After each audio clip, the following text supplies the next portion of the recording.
বৈষম্যের বিরুদ্ধে যে লড়াই শুরু হয়েছিল ২৪শের আন্দোলনের মধ্য দিয়ে, যে প্রত্যাশা, যে লক্ষ্য নিয়ে রাজপথে নেমেছিল ছাত্র জনতা, এক বছরের এই সময়সীমায় তার কতটুকু পূরণ হলো? গণঅভ্যুত্থানের শক্তিগুলোর মধ্যে বিভক্তি, সুস্থ ধারার রাজনীতির চর্চার অভাব আর আইন শৃঙ্খলা পরিস্থিতির অবনতি, সবকিছু মিলিয়ে কোথায় ধাবিত হচ্ছি আমরা? স্বপ্ন পূরণ নাকি স্বপ্ন ভঙ্গ? আশা নিরাশার দোলাচলে কোথায় দাঁড়িয়ে আমরা? এই শিরোনামে আজ আলোচনা করব। দর্শক, আমি ফারনাজ জুই, সবাইকে আমন্ত্রণ জানিয়ে শুরু করছি দেশ টেলিভিশনের নিয়মিত আয়োজন দেশ সন্ধ্যা। আজকের আলোচনা এগিয়ে নিতে স্টুডিওতে আছেন দুজন সম্মানিত অতিথি। চলুন এ পর্যায়ে পরিচিত হই। আছেন অ্যাডভোকেট আবু হেনা রাজ্জাকি, আইনজীবী ও রাজনীতি বিশ্লেষক। সেই সঙ্গে আরও আছেন এবিএম মোশাররফ হোসেন, প্রশিক্ষণ বিষয়ক সম্পাদক, বিএনপি। দুজনকে আমন্ত্রণ জানাচ্ছি আজকের আলোচনায়। দুজনকে একটি অভিন্ন প্রশ্নই রাখবো। এক বছর আমরা গণঅভ্যুত্থানের সময় পেরোলাম, এই এক বছরের সময়সীমায় আশা নিরাশার দোলাচলে স্বপ্ন পূরণ না স্বপ্ন ভঙ্গ? দুজনের কাছ থেকেই শুনতে চাই। এবিএম মোশাররফ হোসেন। ধন্যবাদ আপনাকে, ধন্যবাদ আমার সহলোচক রাজ্জাকি ভাই এবং দর্শক। আসলে একটা স্বৈরাচার বা ফেসিস থেকে আমরা মুক্ত হয়েছি, এই দিক দিয়ে আমরা একটা স্বস্তির বিষয়। কিন্তু আমরা যে কাঙ্ক্ষিত বাংলাদেশটা প্রত্যাশা করি, সেই ক্ষেত্রে অনেক ক্ষেত্রে আমরা অগ্রগতি অর্জন করতে পারিনি গত এক বছরে। কারণ একটা গণতান্ত্রিক উত্তরণের জন্য কিছু কিছু কম্পোনেন্ট আছে, সেগুলিকে যদি আমরা এস্টাবলিশ করতে না পারি, তাহলে আমরা আগামী দিনে একটি গণতান্ত্রিক বাংলাদেশ তৈরি কোনোভাবেই সম্ভব না।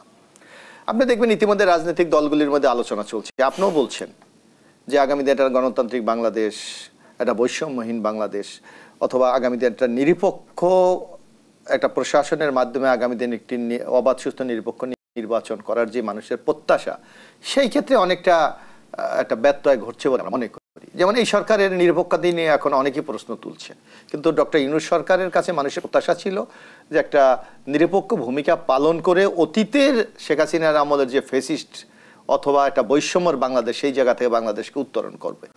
অনেক ক্ষেত্রে তারা ব্যর্থ হয়েছে। যেমন আপনি নিজেই বললেন, আইন শৃঙ্খলার অবনতি। এখন আইন শৃঙ্খলাকে কাঙ্ক্ষিত মানুষের যে প্রত্যাশা, সেই জায়গায় নিয়ে যাওয়া যায়নি।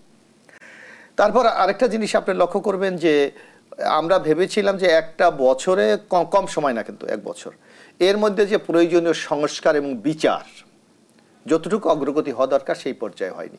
এখন একটা ট্রাইব্যুনালের মাধ্যমে মাত্র বিচার কার্য চলছে, কিন্তু হাসিনার এই ১৫ বছরে যে একটা জঞ্জাল তৈরি হয়েছে, যেভাবে অর্থনীতিকে পঙ্গু করে দেওয়া হয়েছে, গণতন্ত্রকে পঙ্গু করে দেওয়া হয়েছে, আমাদের সাংবিধানিক প্রতিষ্ঠানগুলিকে নগ্ন দলীয়করণ করা হয়েছে, বাংলাদেশের মনোজগতে একটা বিভাজন তৈরি করেছে, এই সকল জায়গা থেকে বেরিয়ে আসার জন্য যে ধরনের তাৎক্ষণিক অগ্রগতি হওয়া দরকার, সেইটা কিন্তু আমরা এখন করতে পারিনি। তারপর আপনি দেখবেন সংস্কারের ক্ষেত্রে এখনো এই যে এক বছর পর এখনো আলোচনা চলছে। আমরা দেখলাম যে অনেক পরে আলোচনাটা শুরু হয়েছে। অর্থাৎ জনমতে যে একটি ধারণা মানুষের মধ্যে জন্মাচ্ছে ধীরে ধীরে, যে এই সরকার মানে দীর্ঘদিন ক্ষমতায় থাকতে চায়, তারই একটি প্রতিফলন কিন্তু আমরা এখানে দেখতে পাই। সেসঙ্গে এবিএম মোশাররফ হোসেন, এক বছরের এই সময়ের মধ্যে সুস্থ ধারার রাজনীতির চর্চা শুরু হয়েছে কি? সুস্থ হয়েছে।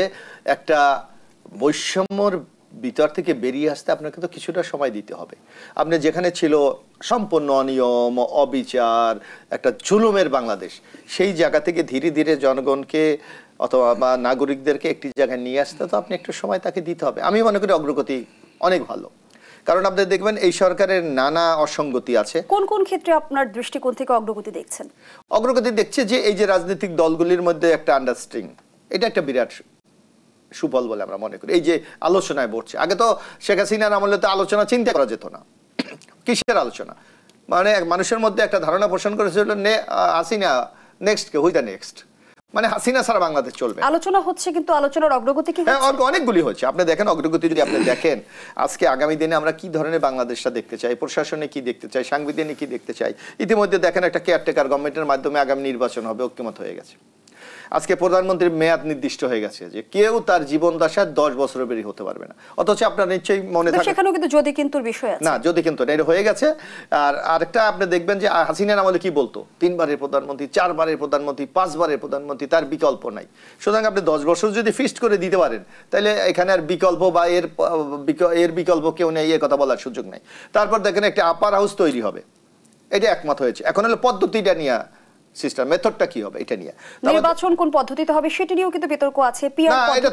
নির্বাচন চাইছে, ওইটা হলো আসনের ব্যাপার, ওইটা নির্বাচন, ওইটা হলো আসনের বিষয়, যে আসনটা কি হবে।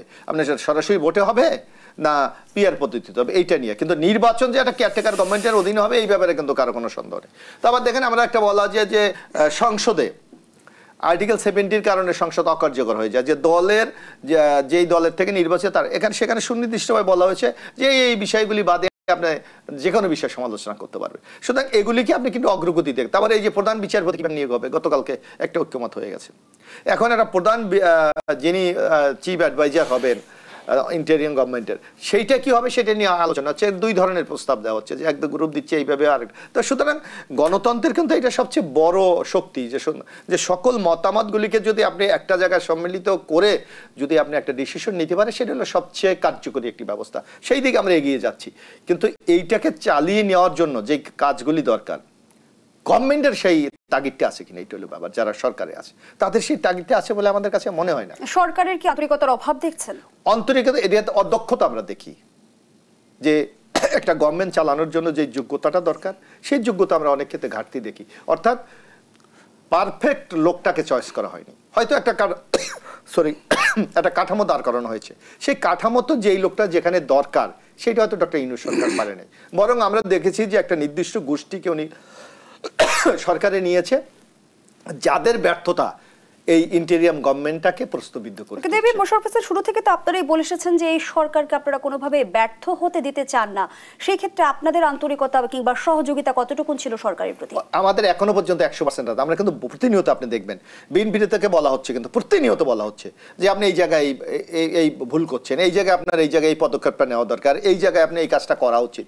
বিএনপি কিন্তু একটা দায়িত্বশীল রাজনৈতিক শক্তি হিসাবে যতটুকু ভূমিকা রাখা দরকার প্রতিনিয়ত কিন্তু বিএনপি সে কথাগুলি বলছে, অথচ সরকার সেগুলি কর্ণপাত কিন্তু অনেক ক্ষেত্রেই করছে না। যেমন আপনি একটা কথা বলেন, বিএনপি প্রতিনিয়ত বলছে যে এখনো ফেসিস্ট শেখ হাসিনার সাজানো প্রশাসন এখনো বাংলাদেশে চলছে।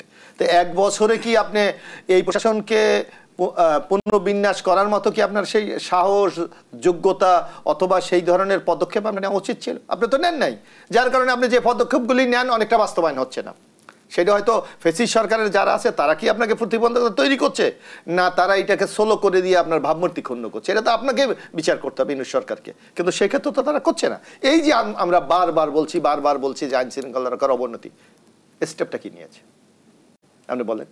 এই যে সরকারের প্রশাসনের মূল বিষয় হলো এই যে প্রশাসনিক যারা ডিসি, এসপি, সচিবেরা, এখানে আপনি পরিবর্তনের ক্ষেত্রে কি ভূমিকা নিয়েছেন? আপনি নেন নাই। আমরা দেখি যে 2 মাস 3 মাস পর আপনি একটা প্রজ্ঞাপন জারি করেন যে অনুপস্থিতির কারণে অথবা দুর্নীতির কারণে অথবা দায়িত্ব অবৈধ তাকে সাময়িক বরখাস্ত করা গেল।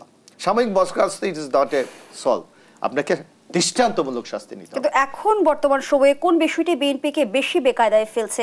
আইন শৃঙ্খলা পরিস্থিতির অবনতি নাকি বিএনপির নিজের আপন ঘর সামলানো? না, এটা আমি মনে করি একটা যে আইন শৃঙ্খলা রক্ষাকারী বাহিনী যদি সক্রিয় হতেন, এই যে যারা আজকে সংগঠন বিরোধী বলেন অথবা সমাজ বিরোধী কার্যক্রম করে, এরা এত সাহসটা পেতেন না। এখন তারা মনে করছে আমি যদি কিছু করি আমাদের আইন শৃঙ্খলা মানে পার্টি আমাদের বিরুদ্ধে ব্যবস্থা নেবে, এবং আমরা কিন্তু আমাদের দায়িত্বটা পালন করছি। পাশাপাশি যদি আপনার আইন শৃঙ্খলা রক্ষাকারী বাহিনীর যদি সক্রিয় হতেন, তারা যদি তাদের স্টেপগুলি নিতে পারতেন, আমার মনে হয় এই অবস্থা থেকে উত্তরণ হওয়া খুব একটা কঠিন। আপনারা বলছেন যে আপনারা যথাযথ দায়িত্ব পালন করছেন, কিন্তু এনসিপির আহ্বায়ক নাহিদ ইসলাম যেমনটি বলেছে, বিএনপি এখন চাঁদাবাজদের দলে পরিণত হয়েছে, তারা এখন চাঁদাবাজদের শেল্টার দিচ্ছে। আমরা তো শোনেন, আমরা বিএনপি একটা দীর্ঘ পুরানো দল, 40-45 বছরের বিএনপি একটি দল, যেই দলটি দীর্ঘদিন ক্ষমতা ছিল। এবং আপনি একটা কথা আমরা তো প্রতিদিন বলি, আমরা এই যে সরকারের সারা এখানে একটা দল এখন বর্তমানে যারা বাংলাদেশের রাজনীতি করে, একটা দলেরই তৃণমূল থেকে শুরু করে কেন্দ্র পর্যন্ত তার সাংগঠনিক কাঠামো আছে। আমরা যদি সহযোগিতা না করতাম, আমাদের দল যদি এই সরকারের পাশে না থাকতো, এই সরকারের আইন শৃঙ্খলা বলেন, প্রশাসন চালানো বলেন, কই অবস্থাতে একটু চিন্তা করেন। বরং আপনি ইন্টারনাল অনেক ক্ষেত্রে বিএনপি মনে হয় যে একটা সরকার চালানো তার দায়িত্ব, এরকম ভূমিকা অনেক জায়গায়। ধন্যবাদ জানাচ্ছি এবিএম মোশাররফ হোসেন, অ্যাডভোকেট আপুহিনা রাজ্জাকি। যেখানে এবিএম মোশাররফ হোসেন শেষ করেছে সেখান থেকেই প্রশ্ন রাখতে চাই, অপরাধীদের বহিষ্কার করেই কি দলের দায়মুক্তি? ধন্যবাদ আপনাকে এবং আমার সমালোচক।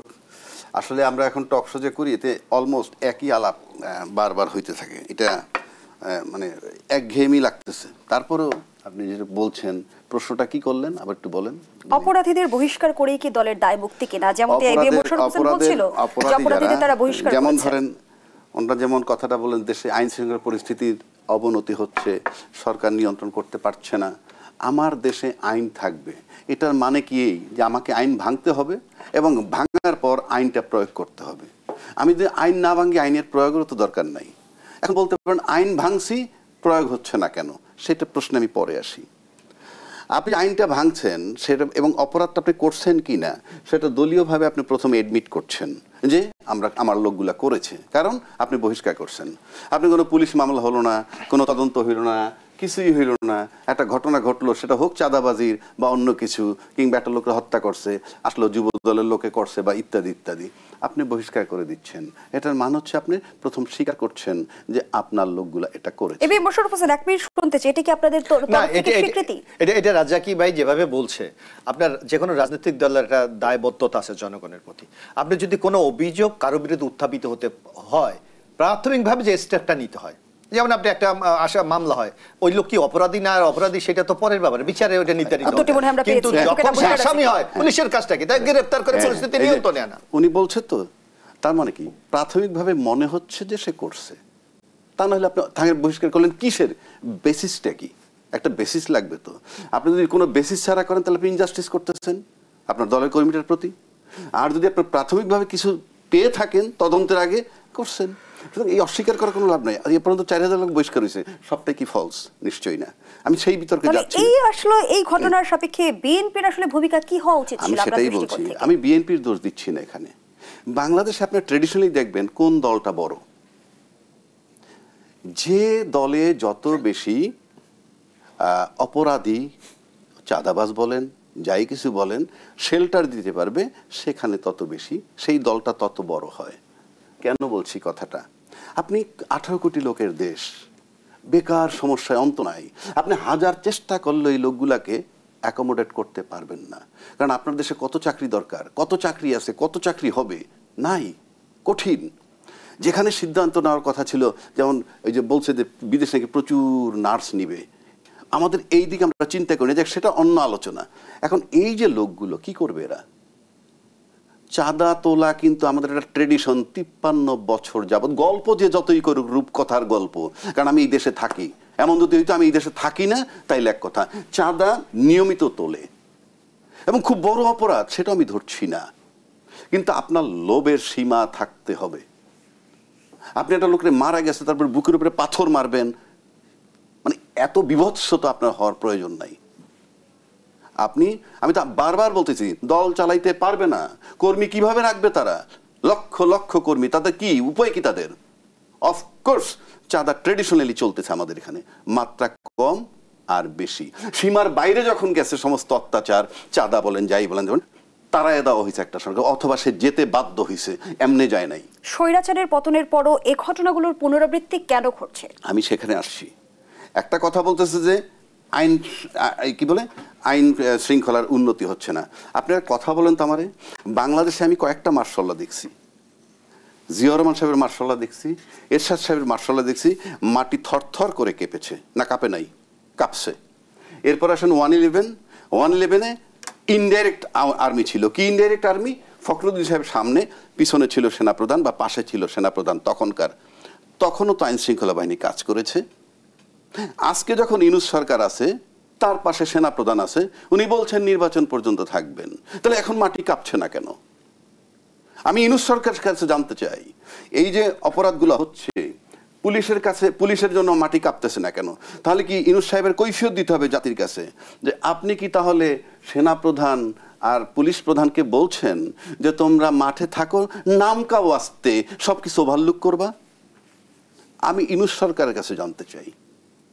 তা না হলে সেনাবাহিনী ম্যাজিস্ট্রেসি পাওয়ার নেই, ম্যাজিস্ট্রেসি পাওয়ার আছে। আমি খুব বলিষ্ঠ কণ্ঠে ইউনূস সরকারের কাছে আমি কৈফিয়ত চাচ্ছি যে আপনি কি নিষেধ করছেন যে সেনাবাহিনী, সেনাপ্রধান কিংবা পুলিশ প্রধান কিংবা অন্যান্য আইন প্রয়োগকারী সংস্থা আছে, যে তাদের কি বলছেন যে মাঠে থাকেন নাম কস্তে, আপনি কোনো কাজ করবেন না? অন্যদিকে আবার স্বরাষ্ট্র উপদেষ্টা গতকাল যেমনটি জানালেন যে গতকাল থেকে সারা দেশে চিরুনি অভিযান শুরু। স্বরাষ্ট্রমন্ত্রী ইউনূস সাহেবের চেয়ে বড় তো না। আমি কৈফিয়ত চাচ্ছি, আমি একটা দেশের সাধারণ নাগরিক হিসেবে ওনাকে বলতে হবে। কেননা ফখরুদ্দিন সাহেব যখন ছিলেন তখনও তো একজন সেনাপ্রধান তার পাশে ছিল, যেটা 111 হয়েছে, তাতে ওনাদের নেতা ভিকটিম হয়ে দেশ ছাড়ছে। কথার কথা বলছি। এবিএম মোশাররফ হোসেন যেমন সরকারের দক্ষতার অভাব দেখছে, এমন কিছু আপনিও দেখছেন? আমার দক্ষতার অভাবের দরকার নেই তো। আমার বক্তব্য যে কাজ তো করবে মাঠে প্রশাসন, সেই প্রশাসন তো মাঠে আছে। পুলিশের আইজিপি আছে, সেনাপ্রধান তার সেনাবাহিনী ম্যাজিস্ট্রেসি পাওয়ার নিয়ে আছে, তাহলে তারা কাজ করতেছে না। এটা কি ইউনূস সরকার ওভারলুক করতে বলছে তোমরা মাঠে নামবা, এই মিটফোর্ডে হত্যা হবে, ওইখানে এইটা হবে সেইটা হবে? সেই কৈফিয়তটা আমি ইউনূস সরকারের কাছে চাচ্ছি, ওনার জাতিকে জানাইতে হবে। এটা গেল একটা দিক। 2 নম্বর একটা দিকে আমি আপনাকে বলতেছি যে আমি যেটা বললাম যে আপনার যে দল যত বেশি অপরাধী অ্যাকোমোডেট করবে সেই দল তত বাংলাদেশে বড় হয়। আপনি যদি দেখেন কোন দল বড় হচ্ছে, বড় 2টা দল এইভাবে অ্যাকোমোডেট করতেছে। এইবার আসেন, আপনি একটা কথা আনছিলেন গণ অভ্যুত্থানের 1 বৎসর, পার্থক্যটা আমি আপনাকে বলি। স্বপ্ন পূরণ না স্বপ্নভঙ্গ? স্বপ্ন পূরণ স্বপ্নভঙ্গ প্রশ্নটা। গণ অভ্যুত্থানের 1 বছর যখন শুরু হইলো তখন ছিল ইউনূস প্লাস 3 ব্রাদার্স। 3 ব্রাদার্স হলো বাংলাদেশে এখন 3টা পলিটিক্যাল পার্টি আলোচিত, বড় ভাই, মেজো ভাই, সেজো ভাই। সেজো ভাই মানে সেজো দলটা রেজিস্টার্ড হয় নাই, তাহলে বুঝে নেন। সময়ের ব্যবধানে ইউনূস সাহেবের সাথে আছে 2 ব্রাদার্স, বড় ভাই নাই, বড় ভাই সাথে নাই। এখন বলতে পারে, উনি বলছেন আমরা সহযোগিতা করতেছি। সহযোগিতাটা আপনার কি রকম? যেমন আপনি ধরেন যে আপনি ইউনূস সাহেব নিরপেক্ষ নন, একটা কথা আমরা বলেন। ইউনূস সাহেব নিরপেক্ষ নন এবং তার নির্বাচনী নিরপেক্ষতা নিয়ে প্রশ্ন আসে। প্রথম নির্বাচন আদৌ হবে কিনা। আর নিরপেক্ষতার প্রশ্ন যদি আনেন, সবাই বলে এনসিপি ইউনূস সাহেবের দল, সবাই বলে তত্ত্বাবধানে উনি আছেন। অ্যাডভোকেট আবু হেনা রাজ্জাক, আপনি এতটা নিশ্চিতভাবে কিভাবে বলছেন যে বিএনপি সরকারের সাথে নেই? আমি সেটাই বলছি, সরকারের সাথে যেতে চাচ্ছে, সেটাও বলছি। সম্প্রতি বলছে বিএনপির দায়িত্বশীল ব্যক্তিরা যে জামাতের সাথে আমাদের কোনো সমঝোতা আর নাই, এনসিপির জন্য আমাদের দরজা খোলা। এই এনসিপি হলো ইউনূস, তাদের ভার্সন, আমার না, যে এনসিপিটা তার তত্ত্বাবধান হচ্ছে। তার মানে আমি এখন রাজনীতির নামে এনসিপিকে অ্যাকোমোডেট করার মানে হচ্ছে যে আমি ইউনূস সাহেবের কাছে আমি ব্লেসিং চাচ্ছি বা ভিড়তে চাচ্ছি। তা নাহলে আপনি এনসিপিকে কেন অ্যালাউ করবেন? যেই এনসিপিকে তাদের দল বলছে, আমিও বলছি একটা আনরেজিস্টার্ড দল, তারা কি বলে অপরিপক্ক, লেখাপড়া ছেড়ে দিয়ে তারা এখন রাজনীতি করতেছে ইত্যাদি ইত্যাদি বিভিন্ন। সেখানে সম্প্রতি তারা বলছেন কেন একটা আনরেজিস্টার্ড দলের সাথে রাজনীতির মাঠে সবচেয়ে বড় ভাই এখন তাদের পুরনো বন্ধুকে ছেড়ে দিয়ে আপনি আজকে তাকে নিচ্ছেন, এটা তো কোশ্চেন মার্ক। আমি এই বলছি প্রশ্নটি আমি এবিএম মোশাররফ হোসেনের কাছে রেখে যাচ্ছি। বিরতির সময় হয়েছে, বিরতি থেকে ফিরে এসে নিশ্চয়ই উত্তর জানবো। দর্শক, দেশ সন্ধ্যার এই পর্যায়ে একটা বিরতি নিচ্ছি, সাথেই থাকুন। আয়োজন দেশ সন্ধ্যা, আজকের আলোচনা চলছে কোথায় দাঁড়িয়ে বাংলাদেশ এই শিরোনামে। আমরা আবারও ফিরছি আলোচনায়। এবিএম মোশাররফ হোসেন, বিরতির আগে অ্যাডভোকেট আবু হেনা রাজ্জাককে যে প্রশ্নটি আপনার কাছে রেখেছিল সেটি দিয়ে একটু শুরু করতে চাই। যেমনটা আসলে বিএনপির তরফ থেকে বলা হয়েছে যে এনসিপির জন্য আলোচনার দরজা খোলা রয়েছে এবং আপনাদের দীর্ঘদিনের মিত্র বলে পরিচিত জামায়াতের সাথে আলোচনার কোনো সুযোগ নেই। জামায়াতের সাথে আলোচনার সুযোগ আসলে কেন নেই, আর কোন সমীকরণে এনসিপিকে প্রয়োজন পড়ছে বিএনপির? না, প্রয়োজন মনে পড়ছে না। এখানে দেখেন নানা আলোচনা বা নানা ধরনের সমালোচনা হচ্ছে যে বিএনপি দ্রুত নির্বাচন চায়, দ্রুত ক্ষমতায় যেতে চায়, এরকম একটা ন্যারেটিভ সারা বাংলাদেশে তৈরি করতে চাচ্ছে। যার জন্য আমরা বলছি যে কি সমস্যা আছে আলোচনা করুক। কারণ জামাতের সাথে একসময় আমাদের নির্বাচনী জোট ছিল, আদর্শিক সমঝোতা কখনো আমাদের জামাতের সাথে ছিল না, কথা আমরা আলে বলি। এবং একটা সময় একটা ফেসি স্বৈরাচারকে আপনি উৎখাত করার জন্য আমরা অনেক দলের সাথে আমরা সেদিন অ্যালায়েন্স করেছি, আমরা যাতে একটা বৃহত্তর শত্রুকে দূর করার জন্য কিন্তু ছোট ছোট স্বার্থকে অনেক সময় বিসর্জন দিয়ে ঐক্য হয়। সেই সময় জামাত আমাদের সাথে ছিল, এখন তো আমাদের সামনে সে ফেসিসটা নাই। যার কারণে বিএনপি তার নিজস্ব আদর্শ দিয়ে রাজনীতি করতে চায়, যার কারণে নানা ক্ষেত্রে নানা কথা অনেক, এই যেমন আজকে মনে করেন এনসিপির আপনি এইটাকেই যে কথা রাজ্জাকিরা বলছে, এটা কি শুধু নির্বাচনী জোটের জন্য? নো, আজকে অনেক ক্ষেত্রে এনসিপি এমন কিছু প্রশ্ন উত্থাপন করে যেগুলি তাদের মধ্যে কতটুকু তারা সেই বিষয়ে ধারণা আছে এটা নিয়েও একটি সন্দেহ আছে। এই যেমন ধরেন একদিকে বাংলাদেশে একটা কনস্টিটিউশন গভর্নমেন্ট চলছে, অথচ তারা বলে সংবিধান ছুঁড়ে ফেলতে হবে। এটা কি তাদের আন্ডারস্ট্যান্ডিং এর কোনো সংকট আছে? এনসিপি বলছে না। তাহলে আপনি একদিকে কনস্টিটিউশনাল গভর্নমেন্টে আছেন, 2 জন অ্যাডভাইজার আপনার ওই সরকারে আছে, অন্যদিকে বলছে সংবিধান জুড়ে ফেলতে। অথচ আপনি তাহলে বোঝেন যে কনস্টিটিউশনাল গভর্নমেন্ট কি আর এর বাইরে বিপ্লবী গভর্নমেন্ট কি, এই ধারণা আপনার কতটুকু আছে এ নিয়ে তো আমরা প্রশ্ন করতে পারি। আবার আপনি বলতেছে যে আমার সেকেন্ড রিপাবলিক করতে হবে, আমার কেন সেকেন্ড রিপাবলিক এখন করতে হবে?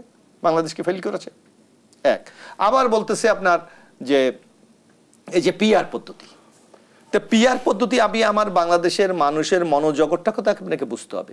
পিআর আমাদের বাংলাদেশের যেটা কালচার পদ্ধতি জোরালো দাবি জানাচ্ছে তো জামায়াতে ইসলামী, এখন ইরাও বলছে, ওই যে এনসি বলছে। তো পিআর কি?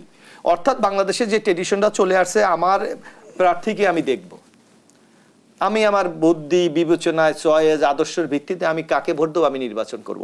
আর পিআর পদ্ধতিতে আমার ভোটের কোনো ব্যক্তিকে আমি ভোট দেওয়ার কোনো সুযোগ নাই, আমি ভোট দেবো পার্টিকে। যার জন্য একটা কথা প্রায় এখন দেখেন মানুষ ভালো করে বলে যে ভোট দিলাম নোয়াখালী, এমপি হয়েছে পটুয়াখালী। জামায়াতের পক্ষ থেকে যেমনটি দাবি করা হচ্ছে পিআর পদ্ধতির মধ্যে দিয়ে মনোনয়ন বাণিজ্য অনেকটাই আসলে সংকটের সমাধান হবে। মনোনয়ন বাণিজ্য আপনি এটা তো একটা আপেক্ষিক একটা বিষয়। মনোনয়ন বাণিজ্য হয় আপনাকে এরকম তথ্য প্রমাণ উপত্য আছে। আপনি একটা কথা বলে টোটাল সিস্টেমটাকে আপনি যদি ত্রুটিপূর্ণ করে দিতে চান সেটা তো আপনার ব্যাপার। এই যে আমরা বলি এখন আপনি দেখেন অনেক জায়গায় এই যে আপনার সোশ্যাল মিডিয়া আপনি একটু দেখেন, এনসিপি তো একটি নতুন দল, নতুন একটা ফ্রেশ ব্লাড নিয়ে হচ্ছে। অনেক জায়গায় তো শোনা যাচ্ছে তারা অনেক জায়গা থেকে বহু টাকা তুলছে, চাঁদা তুলছে। এটাকে আপনি কোন দৃষ্টিতে শোনেন? এটা আমরা বিশ্বাস করতে পারি, নাও বিশ্বাস করতে পারি। এই যে মাঝে একটা সোশ্যাল মিডিয়া এসেছিল যে বসুন্ধরা গ্রুপ তাদেরকে ১,৫০০ কোটি টাকা দিয়েছে।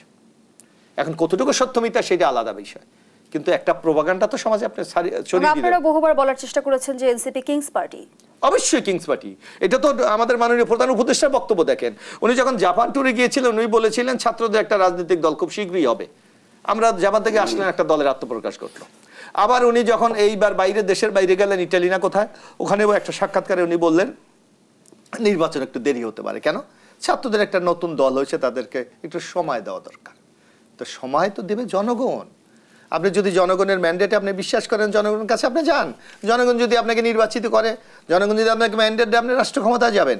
আপনাকে জোর করে এই যে এখন যে প্রশ্নটা উত্থাপিত হচ্ছে, আজকে আমার বিচার চলছে, আমার সংস্কারের আলোচনা চলছে, আমার নির্বাচনের প্রস্তুতি চলছে, তারপরেও আপনি দেখবেন কিছু কিছু দল আগামী নির্বাচন হবে কিনা এটা নিয়ে প্রশ্ন তুলছে। কেন? আপনি যদি জনগণের প্রতি আপনার বিশ্বাস থাকে, আপনি যদি মনে করেন জনরায়টাই আপনি মেনে নেবেন, তাহলে তো সংকট থাকার কথা না। এক আরেকটু হলো যে আপনি দেখবেন এই সংস্কার গিয়ে আমরা দেখলাম কিছু কিছু প্রশ্ন উত্থাপিত হচ্ছে যেগুলো মীমাংসিত হবে না। কারণ আমার বিএনপি জাতীয়তাবাদী দলের একটা আইডিওলজি আছে, আদর্শ। তবে কি সংস্কার কেন্দ্রিক যে বিষয়গুলো নিয়ে জটিলতা তৈরি হয়েছে তা মীমাংসা করার জন্যই আপনারা এনসিপি কে আহ্বান জানিয়েছেন, নাকি জোট গঠনের জন্য? না, জোট গঠন যে কোনো বিষয়ে আপনি আলোচনা করতে পারেন। আমরা বলেছি যে কোনো বিষয়ে আপনি আলোচনা করতে। জামাতের সাথে আন্দোলনের সময় আমাদের সাথে আলোচনা হয়েছে না? এই যে অন্যান্য রাজনীতি হেফাজতের সাথে আলোচনা হয়েছে না? এই বাম রাজনীতি যারা করে, যে এটা কেন বাম গণতান্ত্রিক মোর্চা, তারা আমাদের সাথে আলোচনা হয়েছে। যে কোনো বিষয়তে আলোচনা হচ্ছে। বরং আপনি দেখবেন রাষ্ট্র মেরামতের যে ৩১ দফা, এই ৩১ দফার সাথে তো ৪২টি রাজনৈতিক দল সংগতি প্রকাশ করেছে। তারা বলেছে এই প্রস্তাবের সাথে তারা একমত। সেখানে তো আপনার বাম ডান বহু ধরনের রাজনৈতিক শক্তি ওখানে আছে। তো সুতরাং আলোচনা গণতান্ত্রিক শাসন ব্যবস্থা একটা স্বীকৃত পন্থা, এবং এই আলোচনা করে যে কোনো সংকট যত দ্রুত সমাধান করা যায়, অন্য কোনো পদ্ধতিতে সেটা করা যায় না। আরেকটি বিষয় ছোট্ট করে জানতে চাই, আগের অংশে অ্যাডভোকেট আবহিনা রাজাকে যেমনটি বলছিল যে বিএনপি এখন সরকারের সাথে নেই। না, এটা ঠিক না। বরং বিএনপি, আমি মনে করি বিএনপি সঠিক কাজটি করছে। সরকার যদি কোথাও ভুল করছে, বিএনপি কিন্তু তাৎক্ষণিক আপনি দেখেন প্রেস কনফারেন্স বলে বক্তৃতা দিয়ে বলা। এই যেমন আপনার মনে আছে আজকে সরকার থমকে দাঁড়িয়েছে, এই ক্রেডিট কি আপনি বিএনপিকে দেবেন না? এই যে মানবিক করিডোর দিয়ে দিচ্ছিল বিএনপি, কিন্তু ফার্স্ট আমাদের ভারপ্রাপ্ত চেয়ারম্যান বলছে যে একটা অনির্বাচিত সরকার জনগণের মতামতের বাইরে গিয়ে এটা মানবিক করিডোর দিতে পারে না। সরকার কিন্তু থেমে গেছে। নির্বাচনীয় শুরু থেকে বিএনপির মনে যে সংশয় ছিল, সেই সংশয় কি দূর হয়েছে? সংশয় বলতে এখানে তো নানা ষড়যন্ত্র হচ্ছে, শুধু যে আপনার ইন্টারনাল কনস্পিরেসি তা না, এখানে ইন্টারন্যাশনাল একটা কনস্পিরেসি আছে। আপনি দেখেন একটা দেশ এখনো আমাদের এই পরিবর্তনকে মেনে নিতে পারছে না। নানাভাবে সংখ্যালঘু দুবার নির্যাতন হচ্ছে, আমাদের দেশে পুশিন হচ্ছে, আমাদের ব্যবসা বাণিজ্য বন্ধ করে দিল, এই যে আপনার নেপালের ভুটানের সাথে আমাদের যোগাযোগ বন্ধ করে দিল, নানা ক্ষেত্রে প্রতিবন্ধকতা তৈরি হচ্ছে। এবং জিও পলিটিক্সের একটা ইম্পর্টেন্ট ময়দান হলো এখন বাংলাদেশ। এই জিনিসগুলি যদি আপনি মাথায় না রেখে শুধু বাংলাদেশের পার্সপেক্টিভে আপনি যদি যে কোনো সিদ্ধান্ত নিতে যান, তাহলে আপনি কিন্তু চরম ভুল করবেন। ধন্যবাদ জানাচ্ছি এবি মোশাররফ হোসেন। অ্যাডভোকেট আবহিনা রাজ্জাকি, বিএনপির ভারপ্রাপ্ত চেয়ারম্যান তারেক রহমান বলেছেন অদৃশ্য শত্রু ধীরে ধীরে দৃশ্যমান হচ্ছে। সেই সঙ্গে বিএনপি মহাসচিব মির্জা ফখরুল ইসলাম আলমগীর সন্দেহ প্রকাশ করেছেন মিটফোর্ডের হত্যাকাণ্ড রাজনৈতিক দুরভিসন্ধিমূলক কিনা, পরিকল্পিতভাবে ঘটানো হয়েছে কিনা, এর মাধ্যমে আসন্ন নির্বাচন প্রভাবিত বা বিলম্বিত করার কোনো অপচেষ্টা চলছে কিনা। ধন্যবাদ আপনাকে, সহ-আলোচককে। এটার জবাব আমি দিচ্ছি, তার আগে একটু ওনার এটা রিভিউ করি। উনি বলছেন যে এনসিপি সংবিধান ছুঁড়ে ফেলতে চায়। উনি এনসিপি কি বলছে, বিচার সংস্কার আর জুলাই সনদ এগুলো আগে হবে, তারপরে নির্বাচন। তারা অপোজ করে, আমি তাদের সাথে একমত। এটা রাজনৈতিক ব্যাপার, তারা দ্বিমত করতেই পারে। তারপরেও কিন্তু তার সাথে দরজা খোলা। তারা কি এখান থেকে সরে আসছে? এনসিপি সরে আসেনি, কিন্তু তারপরে বলছে জামাতকে বিদায়, এনসিপির জন্য দরজাটা খোলা। এই কথাটা বলছে। যারা সংবিধান ছুঁড়ে ফেলতে চায়, যারা সংস্কার আগে চায়, বিচার আগে চায়, তারপরে জুলাই সনদ অন্তর্ভুক্ত করে, তাহলে আপনার এখানে এটা মানে কোশ্চেন মার্ক আমার। এবার আসুন, উনি পিআর পদ্ধতি নিয়ে একটা কথা বলছে। পিআর পদ্ধতিতে ব্যক্তিরে ভোট দেয় না, দলকে ভোট দেয়। আর পার্লামেন্টে যারা যাবে তাদের এত পপুলার আমার দরকার নাই। আপনি পার্লামেন্টে আইন পাস করবেন, আপনি সুপারিনটেন্ডেন্ট ইঞ্জিনিয়ারের সাথে বিল কষাকষি করবেন, কনস্ট্রাকশনের কাজ নিয়ে দর কষাকষি করবেন, এই কাজ আপনার না। পার্লামেন্টে থাকবেন, আইন পাস করবেন, এইটা আপনার কাজ। এইবার আসেন, এই যে পিআর পদ্ধতিতে বললো যে পপুলার লোকেরে পাওয়া যায় না, বাংলাদেশে অতীত আমরা দেখছি পপুলার লোক এক জায়গার লোকরে, মফস্বলের লোকরে ঢাকা সরাই নিয়ে পাস করানো হচ্ছে। দল বলছে দাঁড়াইতে হবে, দাঁড়াইছে, পাস করছে। জোটে কি হয়? জোট তো আরো খারাপ। জোটটা হইলেই এই সিটগুলো আমি ছেড়ে দিলাম, এই সিটটা আমি জুয়ের জন্য ছেড়ে দিলাম, এখানে আমার দল থাকবে না, আমার দলের প্রার্থী থাকবে না, কিন্তু আমার প্রার্থীরা জুইকে ভোট দিবে। তার মানে কি দাঁড়াইলো? এই লোকগুলো, আমার দলের যে লোকগুলা, তারা তো জুইকে ভালোবাসে না, ভালোবাসে আমার দলের একটা প্রার্থীকে। সেখানে যখন আমি জুইর জন্য সিটটা ছেড়ে দিয়ে আমার প্রার্থী দিচ্ছি না, আমার দলীয় প্রার্থী, আর আমার লোকেরা বলছি ভোটটা তাকে দাও, তাহলে আপনি এটা কি করছেন? It is wrong, just wrong concept. এইবার আসেন মিটফোর্ডের ঘটনায় কি বলছেন। আমি কোনোটাকে ষড়যন্ত্র দেখি না, আমি সবটাকে রাজনীতি ধরি। যার রাজনীতি করতেছে, কেউ কেউ বলছে ইউনূস সাহেব দেশে এই ক্ষমতা আসার জন্য কনস্পিরেসি করছে। নো কনস্পিরেসি, এটা রাজনীতি। তার রাজনীতি সাকসেসফুল হয়েছে, সে পতিত সরকারের রাজনীতি ফেল করছে। আজকে বিএনপি রাজনীতি করতেছে, তার রাজনীতি যদি ফেল না করে তারা আপার হ্যান্ডে চলে যাবে, ফেল করলে বাসায় চলে যাবে। এবং আমার কাছে মনে হয় যে কোথাও তাদের এনসিপির সাথে তাদের দরজা খোলা, এই কথাটা আমার কাছে গ্রহণযোগ্য না। এখন আসেন, জামাতের সাথে তারা বসছিল, বলল কি ইসের জন্য, আমরা নির্বাচনী কৌশল, নির্বাচনের সময়, অর্থাৎ ক্ষমতায় যাওয়ার জন্য জামাতের মতো দলের গায়ের থেকে গন্ধ আসলেও তার সাথে একসাথে বসা যাবে, আমি ক্ষমতায় যাব। মূল ঘটনা তা নয়। তখন মাঠে ছিল আওয়ামী লীগ। আওয়ামী লীগকে দমানোর জন্য তারা তার সাথে, অর্থাৎ আপনি ওইটা আপনি মানে রাজনীতির ক্ষেত্রে আপনার, আমার কাছে মনে হয় না যখন যেটা প্রয়োজন তখন সেটা করা। এখানে আমার কাছে মনে হয় না যে কোনো পছন্দ আছে, কোনো আইডিওলজি আছে। আইডিওলজি থাকলে জোটই হয় না। আমার আইডিওলজি একটা, তার দলের আইডিওলজি একটা, আপনার দলের আইডিওলজি একটা, সেটা আবার জোট হয় কেমনে? শুধুমাত্র স্বার্থের হিসাবে এখানে আর কিছু না। আপনাকে দেখতে হবে যে আমার সামনে শত্রুটা কত বড়, কত নিষ্ঠুর। আওয়ামী লীগের 15 বছরের আপনি দেখেন বাংলাদেশটাকে কত সংকটের মধ্যে নিয়ে গেছে। গণতন্ত্র নাই, ভোটের অধিকার নাই, কথা বলার স্বাধীনতা নাই। আপনি কথা বললেই বিরোধী আয়না ঘরে আপনাকে যেতে হবে, আপনাকে গুম করে যেতে হবে, আমি গুম করে যেতে হবে। সেই জায়গা থেকে উত্তরণের জন্য কে আমার শত্রু মিত্র, কার সাথে আমার আইডিওলজি আছে নাই, it is not a matter. আগে আমার দেশকে বাঁচাতে হবে। আমার দেশই যদি না থাকে, আমার দেশের অস্তিত্বই যদি না থাকে, আমি কাকে নিয়ে আগামী দিনে দেশ বাঁচানোর জন্য যাকে আমি পছন্দ করি না, যাকে বলা হয় যে 71 সালে যারা যুদ্ধের দেশকে স্বীকৃতি দেয় নাই, স্বাধীনতা যুদ্ধকে স্বীকৃতি দেয় নাই, আমি কিন্তু আমার কথা বলছি না, আমি বলছি চলমান যে কথাগুলো। তাহলে আমি তার সাথে কখনোই জোট করব না, কারণ সে তো স্বাধীনতা বিরোধী শক্তি। আমি কেন তার সাথে জোট করব? কোথায় আপনার আদর্শের গল্প করতে আমি নিষেধ করছি? আপনি তো সে স্বাধীনতা যুদ্ধ মানে না, তার ক্ষমা চাইতে হবে। আমি জামাতের রাজনীতি করি না, জামাত আমার আত্মীয় না, স্বজন না, আমি একদম নিউট্রাল বলতেছি। যেই জামাতকে নিয়ে আপনাদের এত বক্তব্য থাকবে, সেই জামাতের সাথে আমি যখনই বসবো তখনই আপনি দোসর। মানে যারা মুক্তিযুদ্ধ বিশ্বাস করে না, তাহলে জামাতের সাথে আমার হবে কেন? এবার আসেন ষড়যন্ত্র।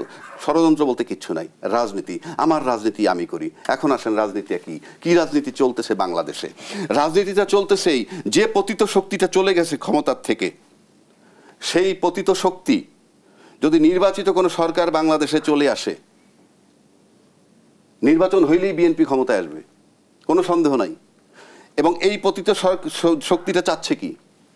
যে নির্বাচিত সরকার যদি আসে, সে তো ইউনূস সাহেবের সে 20 গুণ শক্তিশালী হবে। ইউনূস সাহেব তো ইন্টারন্যাশনাল ফিগার, কিন্তু 20 গুণ শক্তিশালী হবে কেন? তার একটা জনমত থাকবে তার পক্ষে।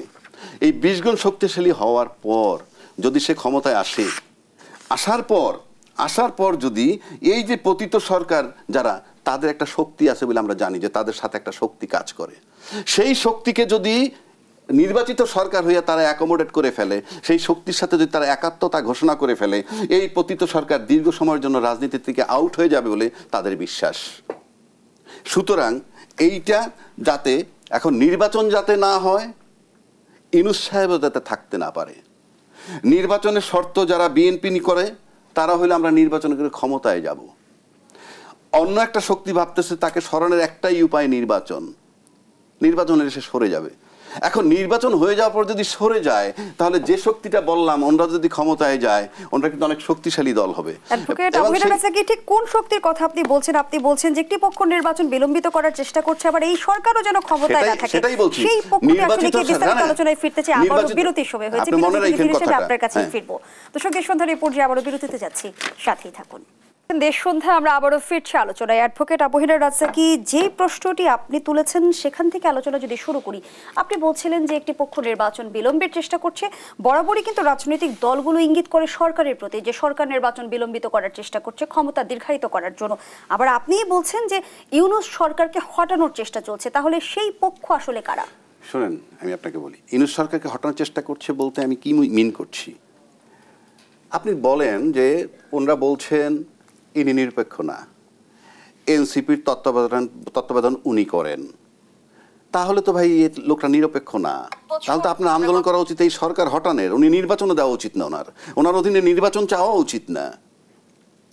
নির্বাচন, এই যেটা বলতেছিলাম, নির্বাচন হলো, আপনি কি মনে আছে ৭৫ সালে 1975 যখন অভ্যুত্থান হয়ে গেল, তারপরে কিন্তু শেখ হাসিনা গংরা দেশে ছিল না, বাইরে ছিল, এবং ২১ বছর পর তারা ক্ষমতায় আসছে। কথাটা বোঝার চেষ্টা করেন। আজকে যদি আরেকটা নির্বাচিত সরকার চলে আসে, এবং নির্বাচিত সরকার যে বড় স্টেক হোল্ডার যে বিএনপি, সে সত্যিই বড় দল, এবং সে আসলে একটা বড় দল হিসাবেই আসবে। সে আসলে যেটা হবে, সে আসলে তার 5 বছর থাকবে তার মেয়াদ। এই 5 বছর মেয়াদের পর, 5 বছর মেয়াদে এই যে পতিত সরকার, আজকে মন আওয়ামী লীগ সরকার ইউনূসের বিরুদ্ধেও কথা বলুক কি না বলুক, ইউনূস চলে যাবে, এটা তারা জানে। কিন্তু নির্বাচিত একটা সরকার দেশে থাকবে 5 বছর। কিন্তু ইন্টারেস্টিং ব্যাপারটা আপনি লক্ষ্য করে দেখেন যে আমরা ইউনূস সরকারের প্রতি আমরা সবাই যে আচরণটা করতেছি, এটা যদি ওনাদের কথাও বলি, আমরা টক শোতে ওনারাও কথা বলেন, এই যে উনি নিরপেক্ষ না, উনি এটা করেন সেটা করেন, এতে মনে হয় কি যে বোধহয় বিএনপি ক্ষমতায় ছিল, বিএনপির থেকে ক্ষমতাটা বোধহয় ইউনূস সাহেব কেড়ে নিছে এবং ক্ষমতায় বসছে তাদেরকে সরাইয়া। বিষয়টা এরকম, কিন্তু হিসাবটা করা উচিত অন্যভাবে। ইউনূস সাহেব আসছে, একটা নির্বাচন দিয়ে চলে যাবে, এবং ইউনূস সাহেব কি করছেন, এই দায়িত্বটা শিফট করে দিছে রাজনৈতিক দলের উপর। আমি কোথাও বলেছিলাম যে আপনারা যে সংস্কার নিয়ে আলাপ করতে চান, ঐক্যমত্য নিয়ে আলাপ করতে চান, সেখানে তো রিয়াজ বলেন ওই আর ইউনূস সাহেব বলেন, তারা তো এভাবে বসে থাকে, আপনাদের কাছে কিছু জিনিস ছুঁড়ে দিছে, আপনারা ঐক্যমত্যে আসেন। সেটার জন্য আমার ওইখানে যাওয়াই লাগে না। আমরা যদি আউটসাইড ইউনূস অফিস ঐক্যমত্যে চলে আসতে পারি, নির্বাচন হয়ে যাবে। কিন্তু আমি লিখে দিচ্ছি আপনি ঐক্যমত্যে যেতে পারবেন না। আমি সে কারণে বলছি 99.99% নির্বাচন হবে না। আর যদি নির্বাচন না হয় আর ইউনূস সাহেব চলে যায়, তাহলে তৃতীয় ব্যক্তি যার কাছেই ক্ষমতায় যাক, ক্ষমতাটা চলে যাক। ঠিক কিসের ভিত্তিতে আপনার মনে হচ্ছে যে ঐক্যমত্যে পৌঁছাতে পারবে না? আমি লিখে দিচ্ছি যেতে পারবে না, আমি লিখে দিচ্ছি যেতে পারবে না। এবং এখন আপনি যদি বলেন কেন, আপনি অপেক্ষা করেন, কারণ পিআর সিস্টেম মূল জায়গায় ঘাপলা রয়ে গেছে। পিআর সিস্টেম হবে কি না, কিসে হবে, স্থানীয়টা আগে না পরে, তারপরে সংস্কার বিচার এগুলার দৃশ্যমান দেখতে হবে যে অগ্রগতি হয়েছে। এগুলো হলো মেজর কন্ডিশন। তো মেজর কন্ডিশন যদি আপনি ফুলফিল না করেন, আপনি কে কেয়ারটেকার হবে? আমি নির্বাচনী করে ক্ষমতা আসার পর 5 বছরের শেষ হওয়ার 3 মাস আগে কেয়ারটেকারের প্রশ্ন আসবে। সেটা নিয়ে আপনি কুস্তি লড়তেছেন। কাজেই আপনার নির্বাচন না হওয়ার সম্ভাবনা, আর নির্বাচন যদি না হয় আর ইউনূস সাহেব যদি চলে যায়, বাংলাদেশের তৃতীয় ব্যক্তি যাকেই আনেন সে ইউনূস হবে না, যাকেই আনেন সে ইউনূস হবে না। আর ইউনূস না হওয়ার মানে হচ্ছে কিছু হইলেও পতিত সরকারের দিকের ব্যক্তি থাকবেন, সেটা অবসরপ্রাপ্ত আনেন, যাকে আপনি যেখান থেকে দায়িত্ব দেন। তৃতীয় শক্তির দিকে ইন্ডিকেট করছে এমন কোনো আশঙ্কা আপনারাও করছেন কিনা? না না, এই সমাজে কিছু কিছু লোক তো আছে এখনো তো আপনার -2 ফর্মুলা অনেকে স্বপ্ন দেখে।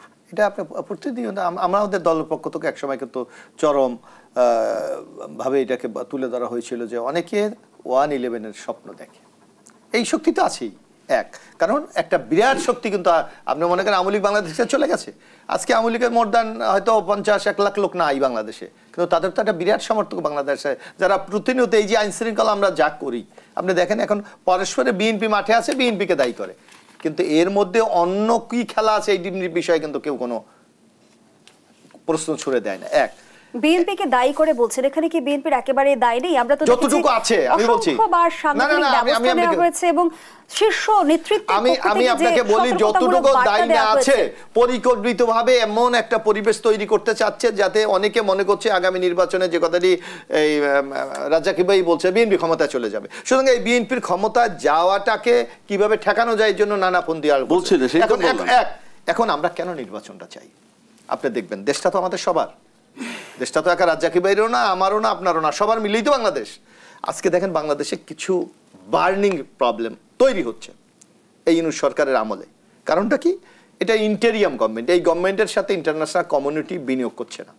আজকে আপনাকে আমি একটা উদাহরণ দেই যে 2023-24-এ আমাদের বিনিয়োগ ছিল 116 লাখ মার্কিন ডলার। এই 25 সালে এই 24-25-এ এটা আসছে, নেমে আসছে 86 কোটি ডলার, 10 লাখ ডলার।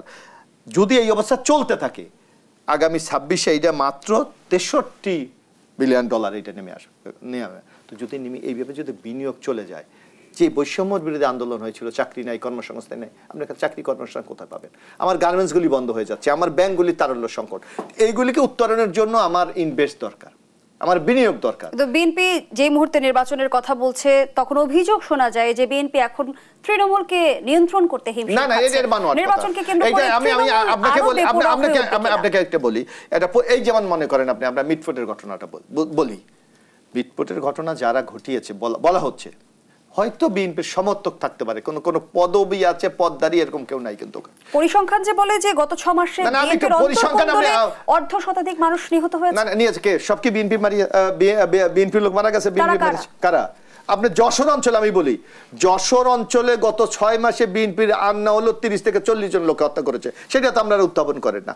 এই যে ঢাকা পল্লবীতে গত পরশুদিন এক ব্যবসায়ীর গুলি করে দিয়েছে, আপনারা সেটা বলেন না। চাঁদপুরে যে মসজিদে ঢুকে ইমামকে ছুরিকাঘাত করে রক্তাক্ত করে, সেইটা তো বলেন না। খুলনা যে যুবদল নেতাকে গুলি করে পায়ের রকেটে হত্যা করেছে, এই কথাগুলি আপনারা তো বলেন না।